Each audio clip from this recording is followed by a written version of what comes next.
Thank you, Jeff. On the contrary, I appreciate the opportunity of taking the front line here in Brazil to mobilize and Free Speech TV.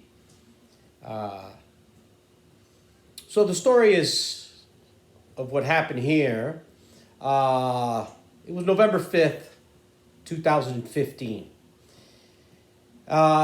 We had a giant tsunami. A dam broke, a mining reservoir.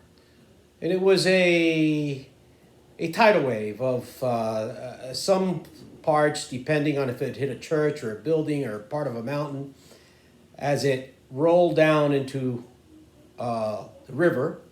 It was 30 meters high at some points of toxic chromo, lead, arsenic, heavy metals, poison. Okay, rolled down this river. It was a mining reservoir, and it made its way to Rio Doce, which translates to sweet river. So it was a clean enough river, fairly well preserved.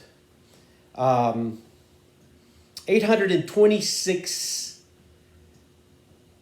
kilometers was the extension of this river from where the dam broke to the mouth of the river, the Atlantic Ocean.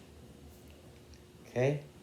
60 million cubic meters of toxic mud waste. It rolled down very slow. It took about 7 days to reach the ocean. So, that's about, rough calculation, about 34,000 Olympic-sized pools. It was a big dam. And it wasn't an accident. Okay? Brazil has no earthquakes, no fault lines. The corporations involved was 3 of them, 2 Brazilian and 1 Australian, had safe records. At least that's what the inspections from the structural and mining engineers would always declare. Safe enough. Okay? It was horrendous. I think that I will not be making an overstatement or exaggerating.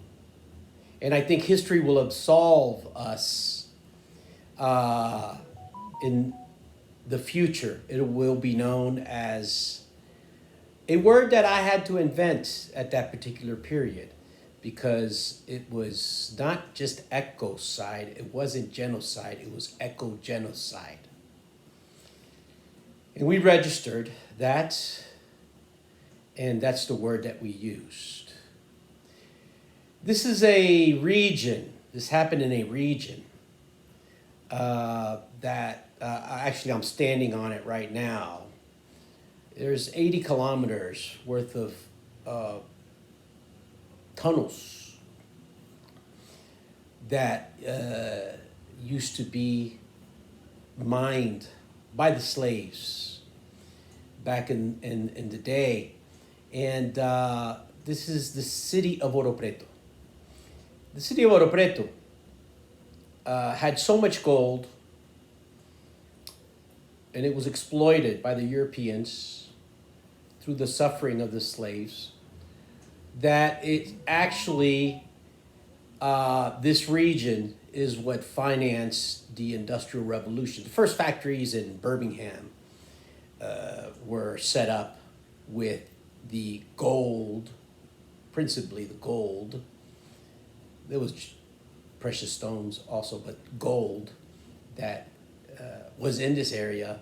It's a UNESCO heritage site now, so no permits for gold it's a prohibited activity. But it was a city that was 4 times the size of New York. You can imagine back in the day. So you can imagine how much gold there still is in this region. And I knew that river had gold deposits on it. So it was very suspicious from the beginning. No major press coverage, okay? National Geographic was announced that they were coming. I wanted to be their interpreter. I wanted to assist them. And because I may be an environmentalist today because of that little magazine with the yellow margins, National Geographic magazines that I read all the time ever since I was young. So I volunteered to be their interpreter. And they never invited me. They never invited me, and I was quite disappointed. Okay? At that period, an activist lawyer came and visited me from Europe.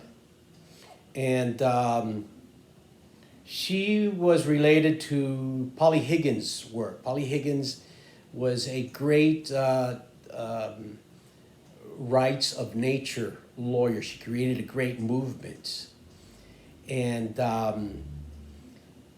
so this lawyer, when I presented all of the facts and what had happened since November 5th, 2015, she asked me, you didn't go to National Geographic, did you? And I said, no, and I'm quite disappointed. And she said to me, National Geographic belongs to, and I won't mention names, belongs to, it was a media mogul that owns a lot of the world's press, okay? I will say he's from Australia. So we decided, she said, you're safer that you didn't go to that meeting. But I knew where the meeting had been held. Well, actually, they came with GoPro, I had heard, and they were supposedly filming not a documentary. But I knew where they were staying, so with the lawyer, I went over because it was a hotel of a friend of mine that used to work for one of these major mining companies, and he quit because of the corruption and opened a hospitality business. We received information that they had stayed, the National Geographic crew had stayed in his hotel. So I wanted to see if in the phone records of the hotel there was calls to Sydney, London, New York, and try to trace something, connect some dots. When I got there, the owner, my friend, the repented mining engineer, said that no, they were using cellular phones. Then I told him the truth. I was there spying. He's my friend. And he said, they weren't even gringos. They weren't even from another country. They were from Sao Paulo. It looked like they were contracted out. And I asked him about the activities, and he said, no, it wasn't no documentary. So we figured out what they were doing was probably some sort of crash control for maybe a future tribunal or a court hearing, or they were protecting themselves from liability for somebody. Okay? So Polly Higgins started to help us connect some of these dots. And she came to a hypothesis because Oxfam wasn't here, CNN, BBC, I mean, nobody, no press at all. So she started to think about a global cover-up with the information that we gave to her. Okay? The local news was saying, talking it down, that it was an accident. We know that the president at that particular time had received campaign funding from the Brazilian corporation, at least 20 million campaign funding. And she didn't even show up. I mean, she came by helicopter, I guess, a few weeks after. And this is, imagine the scene, okay? And I was seeing a bigger picture of just what they were saying. 19 dead. And one of them was a pregnant lady. The child died after. So they would say only 20 dead. But I was seeing the bigger picture. I was seeing the ecosystem picture. Okay? And I registered, I said there's going to be future diseases. It's just impossible. Waterborne diseases. You can't have a whole river basin, dead frogs, dead fish, without mosquito propagating. Mosquitoes propagate the disease. And as a matter of fact, within weeks, yellow fever, which had been eradicated in at least this part of Brazil, came back. Many dengue mutated in many varieties of dengue fever. And René Garret, chikungunya, and then a baby was born. The baby obviously had some sort of neurological ailment, cone heads, okay? Then a doctor and a doctor from one of the universities, Brazilian doctor, she figured out that that baby had Zika virus, okay? Within a short period of time, Zika virus went global, which, again, very rare, like yellow fever, did not exist before in this region. In parts of Africa, yes, and other parts of the world, and probably 100 years back. But it's a new disease. So we got all these diseases now, as I had predicted. So it was ecogenocide at a global scale. There's just nothing.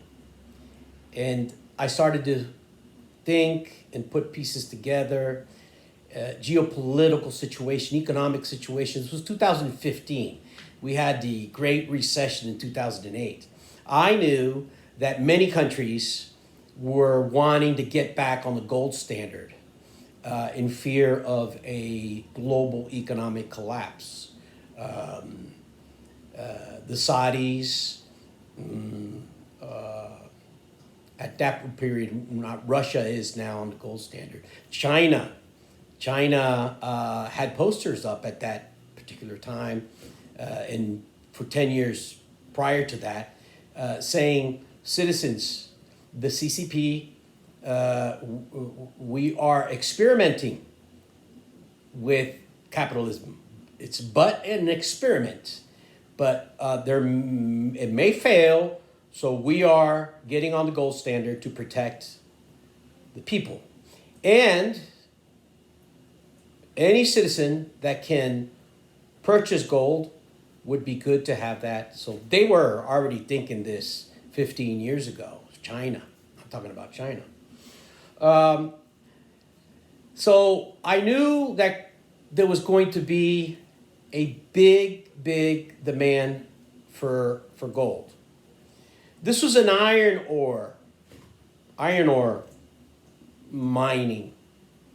But we know that they also find veins of gold, and they extract gold also. Okay. Now with this world demand and with the trend that I was seeing for the future of possible economic financial collapse, um, I thought of the possibility that this may have been intentional. Okay, I can't prove that, but uh, there's that possibility. Okay, um, and then nothing happened. Nothing happened. I think probably 99% of who is watching this right now has never heard of this historical eco genocide criminal event. Okay? Then January 25th, 2019, another break, another dam.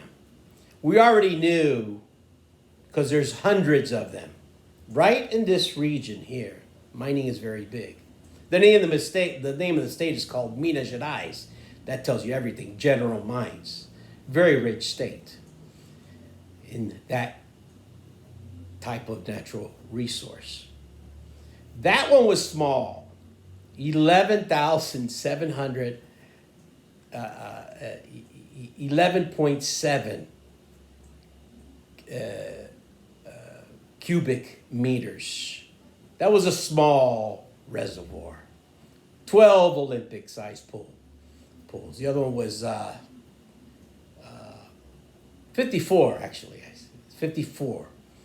The first one was 54,000 Olympic-sized pools, just to give you an idea of the dimension. This was only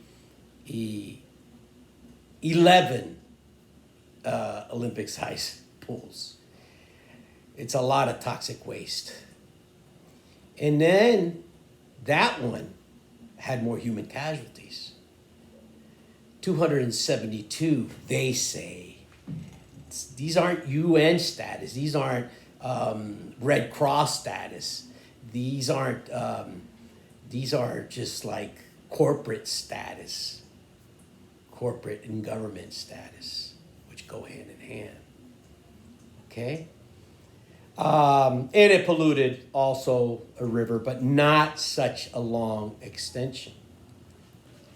By this time, after that second break, El País, a fairly progressive newspaper, did contact me and interviewed me on the phone. And then the Engineers Without Borders, the same NGO as Doctors Without Borders and Reporters Without Borders, Engineers Without Borders, came personally to interview me. And I told them all the above, everything that I just finished saying, that I felt that it was not, the first one was not an accident, at least the first one. And by this time, the prediction, because I had predicted years before that it was intentional, the first dam break, and that there would be gold licenses for gold mining, with the excuse that they had almost 850 kilometers of river to clean up, so the machinery is there. So I had a feeling that when they found gold, because it's obvious, mountain range, gravity, gold just goes down in a area so rich in gold into the rivers. And sure enough, by that time, they had already issued one license, and they were already mining for gold. So why talk about this such a somber event in the Rights of Nature series? Well, first, because it needs to stop. It needs to stop because we know that more dams are going to break. These are like the engineer friends of mine that have worked for these companies. They are practically made to break. There's no reinforced concrete. It's just packed mud. So it's eminent, and they know this. Okay? I'm not saying that the second one wasn't an accident. I am saying that I and many of us believe that the first one was a tremendous historical eco-genocidal crime. Okay? The second one broke. Okay? If Polly Higgins, because what happened is that in the middle of all this, Polly Higgins died of cancer. We lost a great, great rainbow warrior. And we couldn't just we didn't have the resources to keep on investigating and trying to figure this out or prove anything or gather evidence or anything. Polly Higgins had said the Australian connection, the Australian press titan or Mongol, and that maybe he was connected to the Australian mining company that was involved in the first accident. So you guys can come to the conclusions on that, but it was never proven. So it's important because of rights of nature also. If Polly Higgins was alive and we would have been able to continue our work consistently, rights of nature would be law now. At least in the municipality where that happened, the two municipalities where that happened, maybe it would be in the Brazilian Constitution. Okay? And second, because environment has no borders. In our first series, Thomas Lindsay, who today, in my opinion, is probably best or most renowned environmental lawyer that works on the rights of nature. He's doing a fantastic job. He did the first series on the Atlantic Ocean. So we have to understand that nature is totally interconnected. I'm sure this audience understands this. There's no borders. Air pollution, river pollution. Rivers that flow into the ocean here in the south end up over in the North Atlantic and Newfoundland and Greenland, and because of the Gulf Stream, the giant conveyor belt. So it's all connected. And but let's end this with a positive note. This was part of that series because it's all connected. The rivers from here connect with the North Atlantic of the first series that was done a few weeks ago. And it's important that we work community-based, but have a network, a global network, so we can help each other, especially with this fantastic rights of nature. Now, I'm going to read something because I don't want to misquote.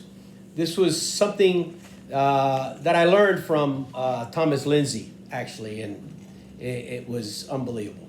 Hope is a word that I never use. I eliminated it from my vocabulary decades ago because I just don't like to use the word hope. I know it's because I know enough about social engineering, how governments and corporations use word manipulation to confuse and create divisiveness within the population.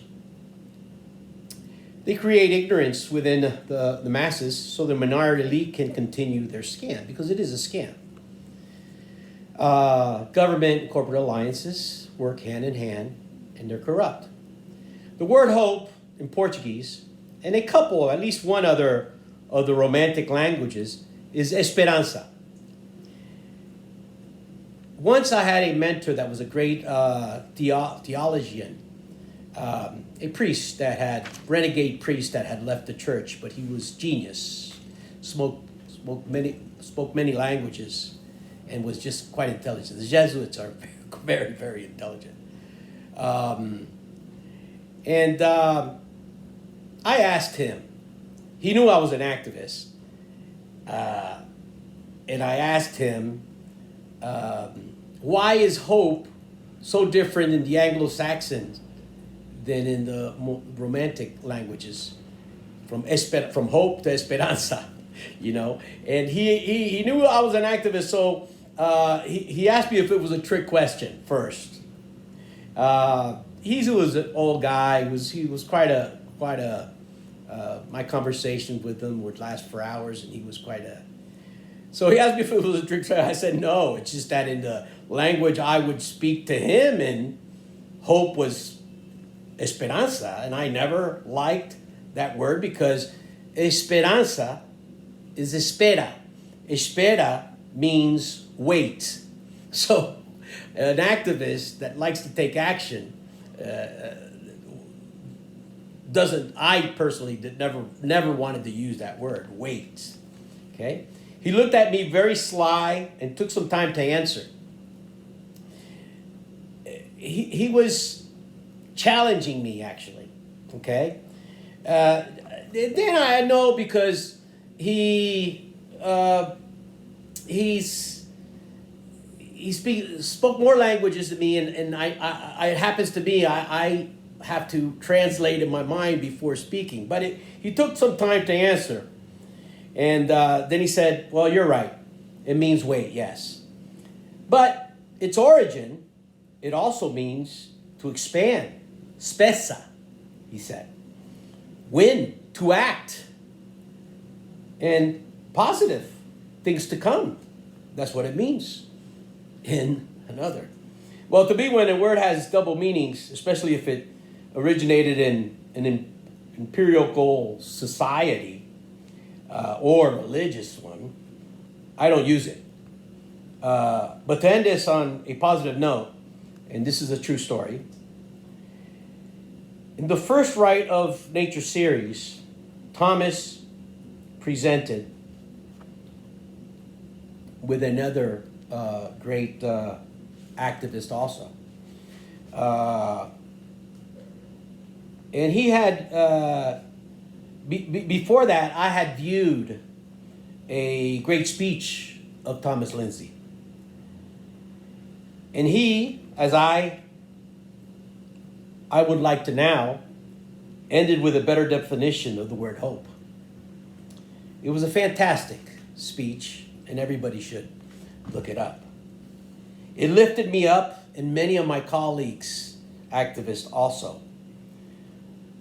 So I would like to share that speech with you, with all of you.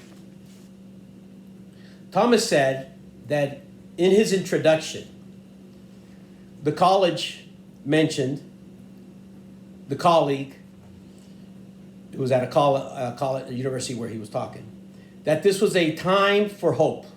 Thomas said, I disagree slightly from that. I think it's time, actually, to give up hope. Our folks in Pennsylvania have given up that the legislators will help them, that the courts will help them, that environmental groups will help them, or that state agencies will help them. Instead, they've turned to the same place that the abolitionists and the suffrage turned. The same place that the 1890 popular farmers protest and American revolutionaries turned to themselves and to each other. Giving up hope that someone will save them is actually a beginning, not an end. Thomas went on to read an article that I believe he said Derek or Eric Jensen wrote called Beyond Hope. And I quote,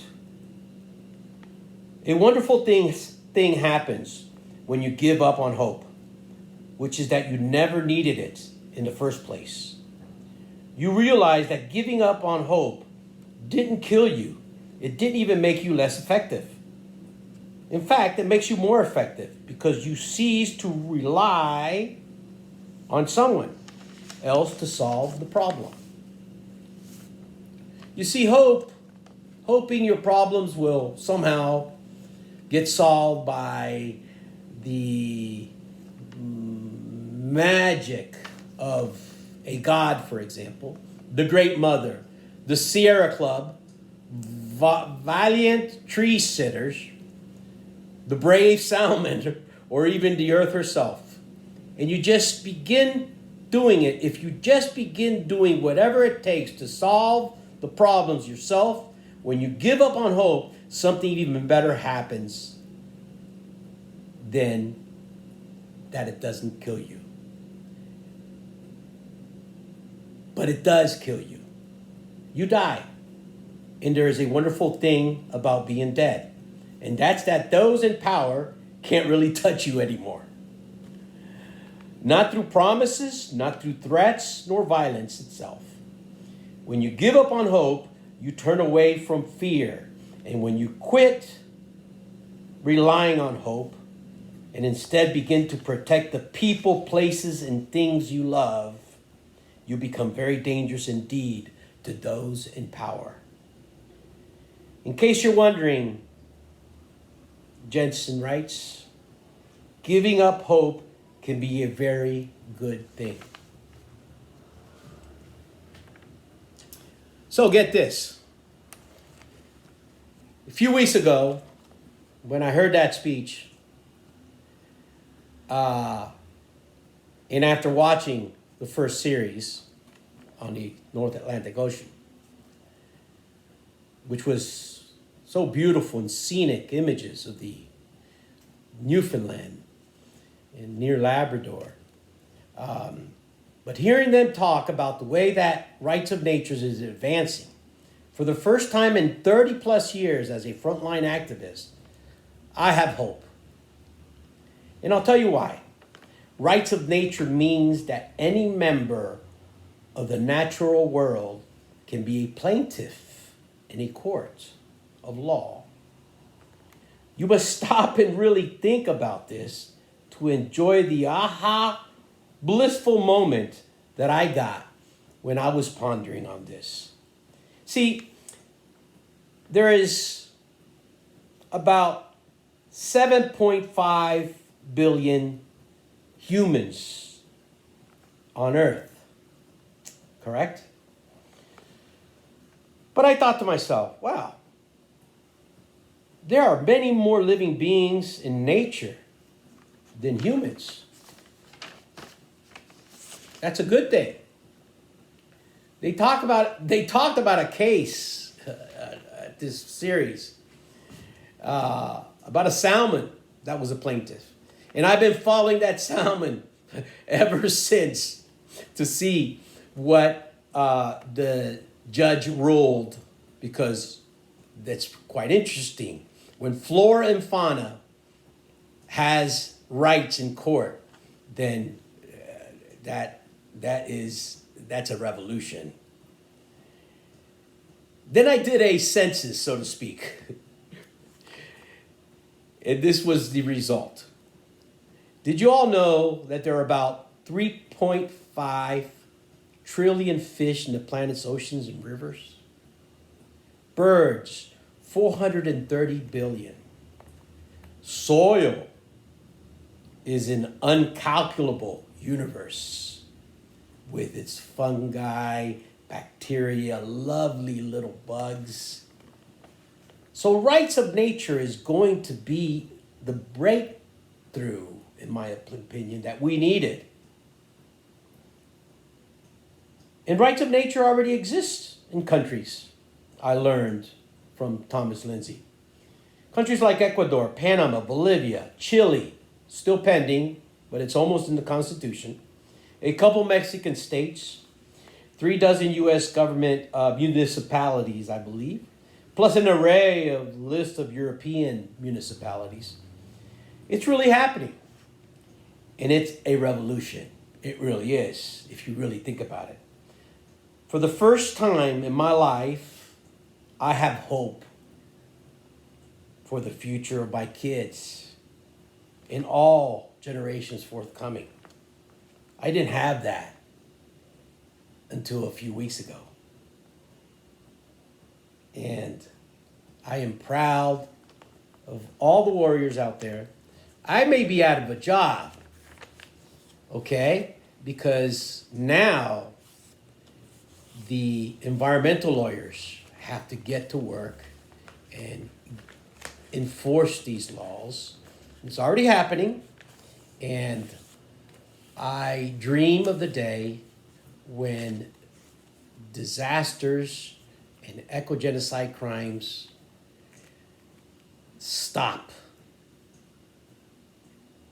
and we have respect by law, by enforceable laws